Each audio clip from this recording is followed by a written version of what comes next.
Alors, d'abord, je dois remercier la fille de M. Mario Saras pour son intervention. Je l'aime beaucoup. Et je dois aussi remercier l'association Jean Monnet pour cette invitation à parler de ce grand personnage. Et je voudrais seulement rappeler quelques histoires de sa vie, parce qu'il m'a très intéressé de le voir préoccupé de beaucoup de problèmes qui regardaient son pays. Mais d'abord, je commence en disant que M. Mario Suarez a été à plusieurs reprises dans le régime de Salazar, exilé dans l'île de Sao Lomé, à colonie portugaise dans le golfe de Guinée, s'enfuit en France en 1970, fondateur du Parti socialiste en 1973. Il est le Premier ministre en 1976, qui conduit les négociations qui permettront l'adhésion du pays à la Communauté économique européenne. 2 fois président de la République, député européen en 1999, peut être considéré le plus important politicien portugais. C'est lui qui a lutté contre la dictature, la décolonisation, en faveur de la démocratie et défenseur du droit de l'homme. C'est lui qui a travaillé le plus efficacement pour développer son pays et amener le Portugal en Europe.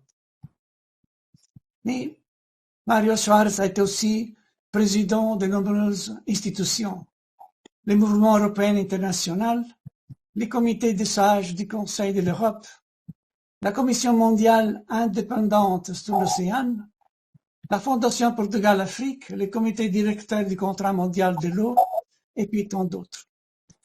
Mais Mario Soares, c'est aussi le représentant politique portugais de la social-démocratie européenne. Le mouvement qui a dominé l'Europe méridionale des années 1960, lié à des personnalités politiques importantes comme Felipe González en Espagne, Andreas Papandreou en Grèce, François Mitterrand en France et Bettino Craxi en Italie. Et qui, depuis 40 ans plus tard, ce mouvement est en crise profonde. Ces combattants de la démocratie a connu victoire et défaite, mais son orientation politique est restée très forte.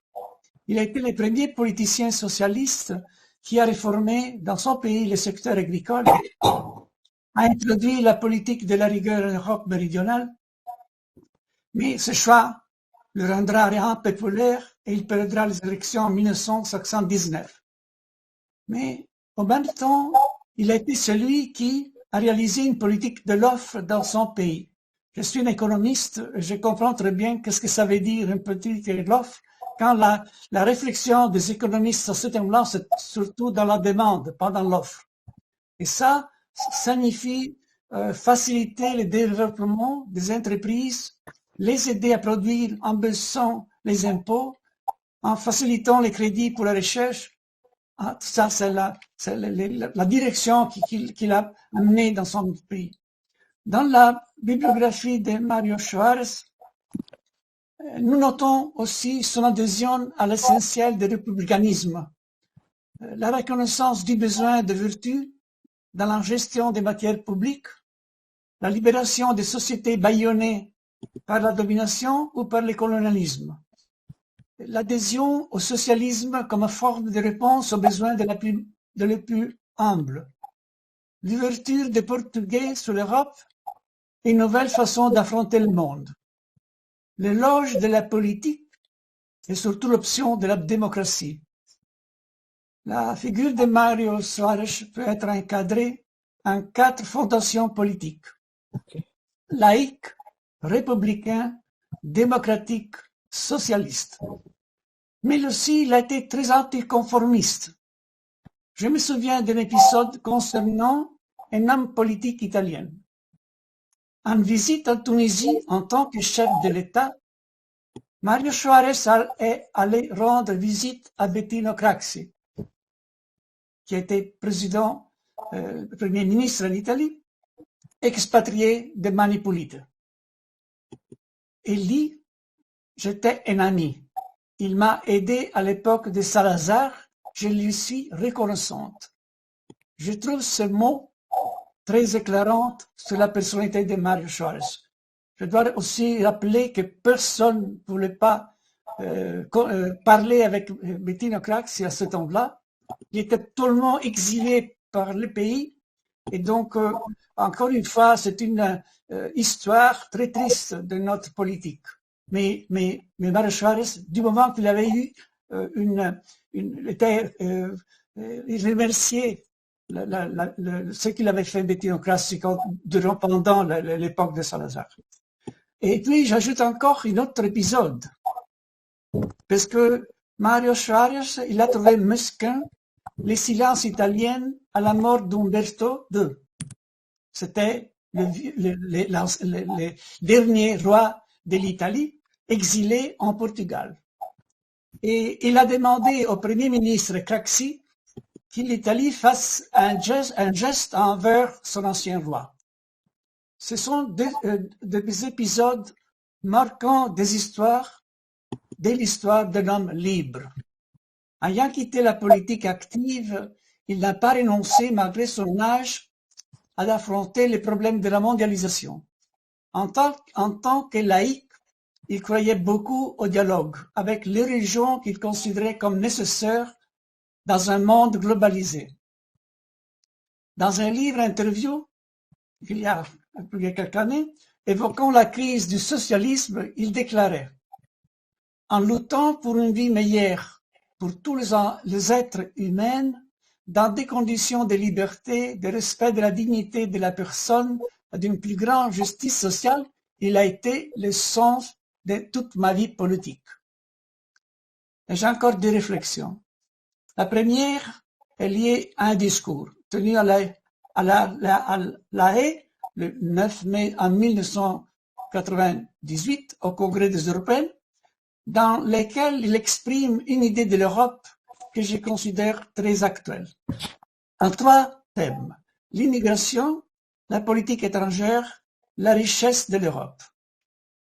Dans l'immigration, il dit « L'Europe ne peut se comporter comme une forteresse assiégée.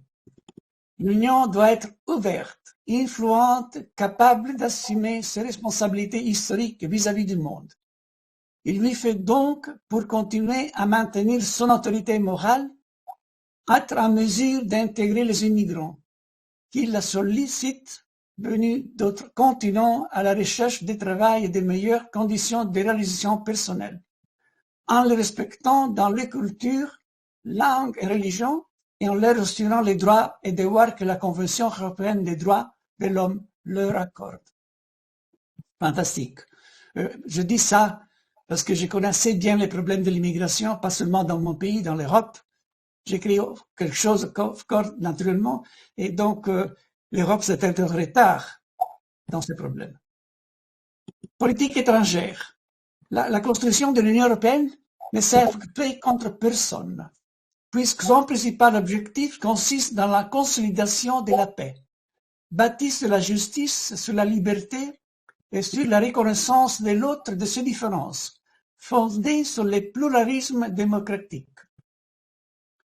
L'Union européenne peut donc établir un véritable partenariat atlantique, en coopération avec les États-Unis et le Canada, sur un même pied d'égalité dans le respect mutuel.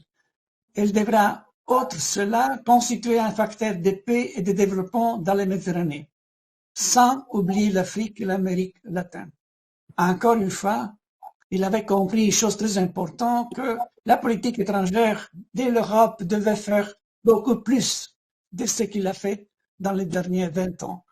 On est très faible dans ce secteur, comme on le sait très bien. Et puis, le troisième thème, c'était la richesse de l'Europe. La diversité des versions, des langues et des cultures européennes est l'une des grandes richesses de l'Europe. La construction européenne est originale. Elle n'a de parallèle dans nulle autre réalisation politique de l'histoire, dans la mesure où elle respecte cette diversité. Mais ce n'est qu'à travers l'union qu'elle peut être assumée et renforcée, en gagnant une influence sur la scène internationale qu'en aucun cas, nul État européen n'est à même d'acquérir séparément. C'est la plus-value que résulte de l'Union et sa principale raison d'être. Et encore, dans une interview réalisée par Le Figaro en 1994, dans lequel il fait un bilan de l'état du monde, il parle des hommes qu'il a rencontrés. Gorbatchev, Mandela, Juárez, mais aussi Václav Havel, Pope Jean XXIII, qui ont laissé une influence décisive sur l'histoire. Et c'est très intéressant, surtout la qualité des personnes, pas seulement la qualité des personnages, mais la façon dans laquelle il avait de parler avec ce personnage et d'avoir des impressions très directes et très précises sur la qualité de ces personnages. Donc, je trouve que cette façon de voir avec une capacité extrêmement ouverte aux personnages, à l'histoire, à les conditions dans lesquelles l'Europe vivait à ce temps-là, est tout le temps très vive dans notre connaissance. Et encore une fois, dans une deuxième réflexion, elle est liée au livre Portugal, état d'urgence chronique 2012-2013, où Mário Soares aborde toutes les questions qui sont dans le monde, dans le Portugal et dans le monde, et qui font l'actualité. Le printemps arabe, l'ultralibéralisme qui a fait beaucoup qui a donné beaucoup de problèmes à tous les pays, la démocratie et les partis, l'Union européenne, le rôle de la gauche, la zone euro, et tous ces arguments. Donc, je crois que moi, je n'ai pas eu le plaisir de rencontrer Mário Soares, mais si j'avais la chance de le rencontrer aujourd'hui, je lui demanderais ce qu'il reste de l'Europe qu'il a rêvé et qu'il a créé. C'est ça qui m'intéresse beaucoup aujourd'hui. On a tellement de problèmes en Europe et nous savons très bien qu'en juin, on a une élection européenne et on est tout préoccupé de ce qui peut arriver en Europe si l'équilibre des politiques des partis va changer. Qu'est-ce que va devenir l'Europe? Je ne sais pas, je ne fais pas de prévisions. Mais la lucidité que je vois dans les écrits, les interviews et les livres qu'il a écrits, je le trouve aujourd'hui très intéressant pour nous tous. C'est une façon d'apprendre encore l'héritage qu'il nous a laissé. Donc, c'est ça ma façon de remercier Mário Soares et sa fille de cette figure qui a été très importante, pas seulement en Portugal, madame, pas seulement en Portugal. C'est une figure qui a été très importante en Europe. Et aujourd'hui, il faudrait commencer à relire encore une fois ce qu'il a dit, ce qu'il a fait, ce qu'il a pensé et qu'il faudrait faire pour renouveler notre Europe. Voilà, merci. C'est terminé.